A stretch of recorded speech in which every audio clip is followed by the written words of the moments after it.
اللي ما جربش البامية المجففة يبقى ما كلش بامية قبل كده. لكم أن تتخيلوا إن الحبة الصغيرين اللي موجودين قدامكم دول 4 كيلو بامية. يعني عايزه اقول لكم كلهم اصلا ما يجوش حاجه كده ما بين الايدتين. الفيديو اللي قبل ده انا قلت لكم طريقه تجفيف الباميه وازاي تخزنوها لاكتر من سنتين عندكم من غير ما يجرى لها اي حاجه، واهم حاجه كمان انها مش هتسوس معاكم، عشان في ناس كتير قوي بتجفف الباميه بس بعد كام شهر كده حاجه بسيطه تلاقوها سوست من جوه وبقت خلاص ما تنفعش تتاكل. وخصوصا ان البامية غالية اليومين دول، فاحنا مش عايزين نهدر منها اي حاجة. اجدادنا كلهم كانوا بيجففوا البامية، وكيلو البامية دلوقتي معدي ال1000 جنيه. فعايزة اقول لكم دي من احلى واوفر وارخص الطرق اللي ممكن تجففوا بيها بامية وتعملوها في البيت. وعايزة اقول لكم ما بتاخدش اي مكان في التخزين، وكمان طعمها حلو قوي قوي قوي، طعمها مميز جدا عن البامية العادية كمان.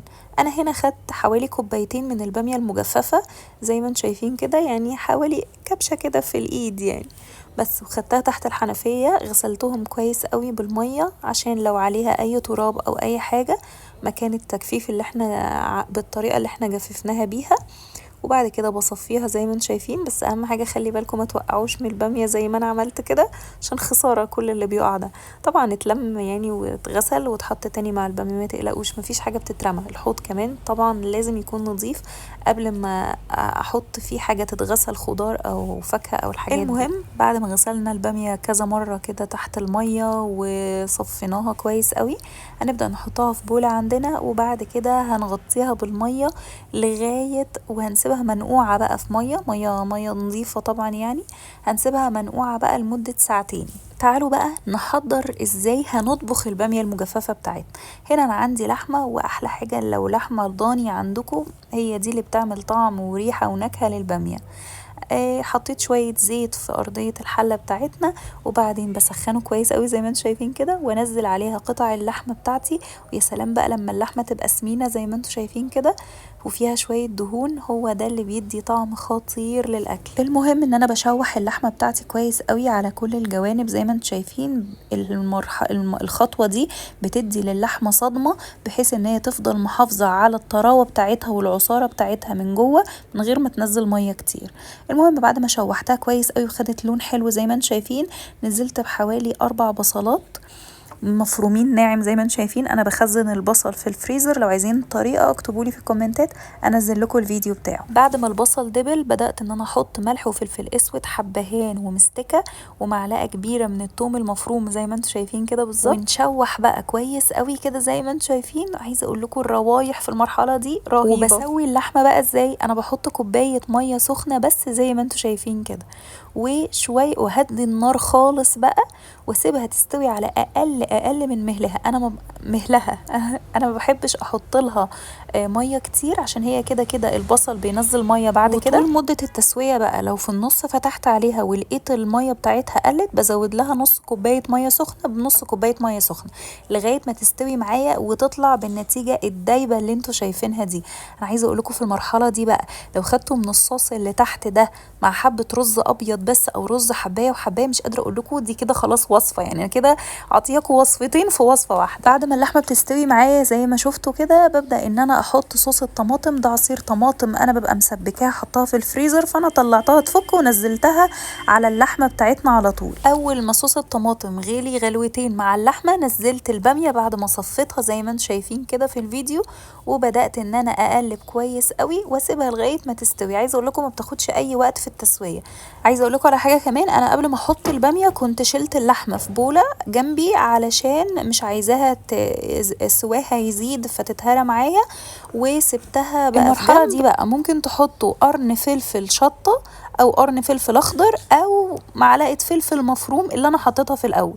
وبعدين انا حبيت ان انا ازود الشوربه بتاعتها شويه اخففها سنه يعني، فحطيت بقى شوربه ضاني زي ما انتم شايفين كده ببقى مخزناها عندي في الفريزر. وفي الاخر حطيت قرن شطه.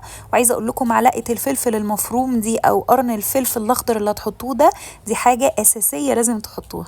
هنا بعد ما الباميه اتاكدت ان هي استوت خلاص رجعت اللحمه تاني للحله بتاعتنا تاخد غلوه واحده بس، واقدمها مع رز ابيض او رز حبايه وحبايه.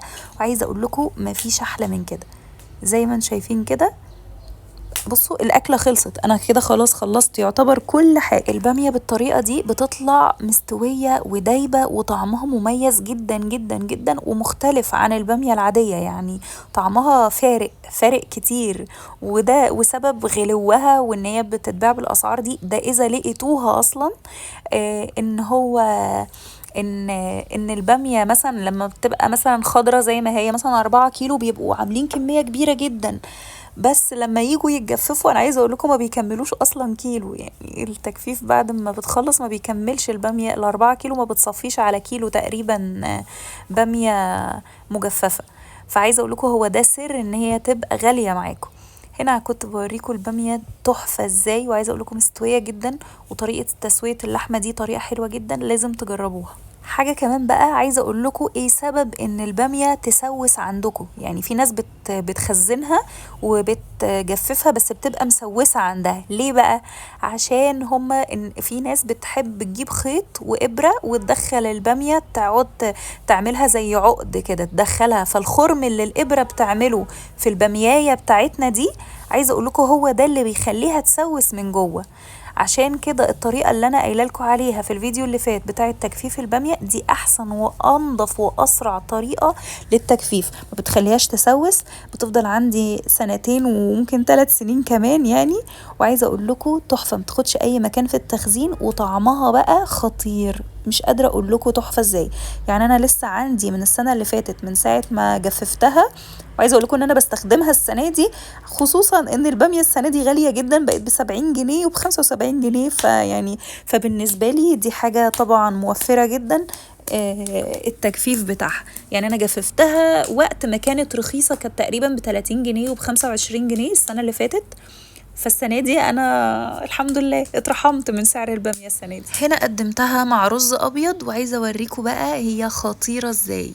بصوا تحفة، اللحمة كمان دايبة، يعني دايبة دوب بجد. وبكده اقدر اقول لكم بالهنا والشفا، جربوها وابعتولي، ما تنسوش تقولوا لي رأيكم، وقولوا لي اصلا جربتوا البامية المجففة قبل كده ولا اول مرة تسمعوا عنها. باي.